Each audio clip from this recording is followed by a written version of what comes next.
एक बहुत ही प्रसिद्ध महात्मा थे।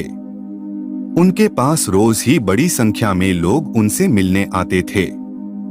एक बार एक बहुत ही अमीर व्यापारी उनसे मिलने पहुंचा। व्यापारी ने सुन रखा था कि महात्मा बड़ी ही सरलता से रहते हैं। जब वह व्यापारी महात्मा के दरबार में पहुंचा तो उसने देखा कि कहने को तो वह महात्मा है, लेकिन वे जिस आसन पर बैठे हैं वह तो सोने का बना है। चारों ओर सुगंध है, जरीदार पर्दे टंगे हैं, सेवक है जो महात्मा जी की सेवा में लगे हैं और आश्रम में समस्त सुख सुविधाओं का अंबार लगा है। व्यापारी यह देखकर भौंचक्का रह गया कि हर तरफ विलास और वैभव का साम्राज्य है। ये कैसे महात्मा है?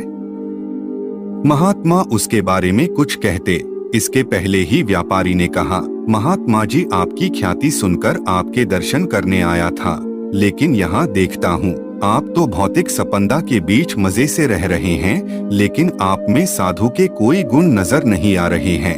महात्मा ने व्यापारी से कहा, व्यापारी तुम्हें ऐतराज है तो मैं इसी पल यह सब वैभव छोड़कर तुम्हारे साथ चल देता हूँ। व्यापारी ने कहा, हे महात्मा, क्या आप सच में इस विलास पूर्ण जीवन को छोड़ पाएंगे? महात्मा जी कुछ न बोले और उस व्यापारी के साथ चल दिए और जाते जाते अपने सेवकों से कहा कि यह जो कुछ भी है सभी सुख सुविधा की वस्तुओं को गरीबों में बांट दें। दोनों कुछ ही दूर चले होंगे कि अचानक व्यापारी रुका और पीछे मुड़ा, कुछ सोचने लगा।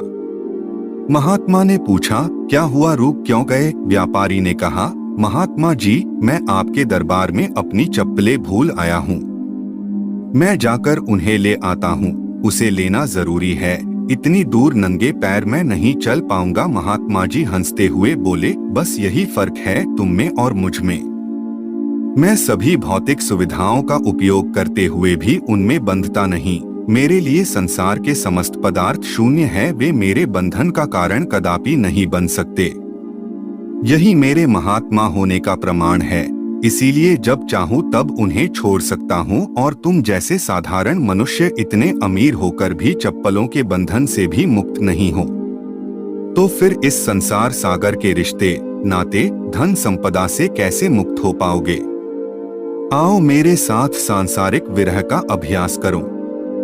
इतना कहते हुए महात्मा जी फिर से अपने दरबार की ओर जाने लगे और वह व्यापारी उन्हें जाता हुआ देखता रहा, क्योंकि महात्मा उसे जीवन का सबसे अमूल्य रहस्य बता चुके थे।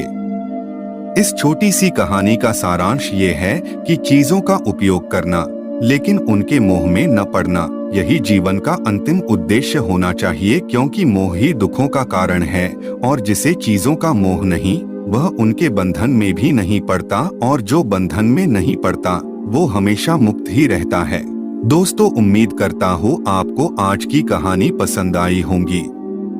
पसंद आई हो तो लाइक, शेयर और वीएम स्टोरी टीवी चैनल को सब्सक्राइब करना ना भूले। धन्यवाद।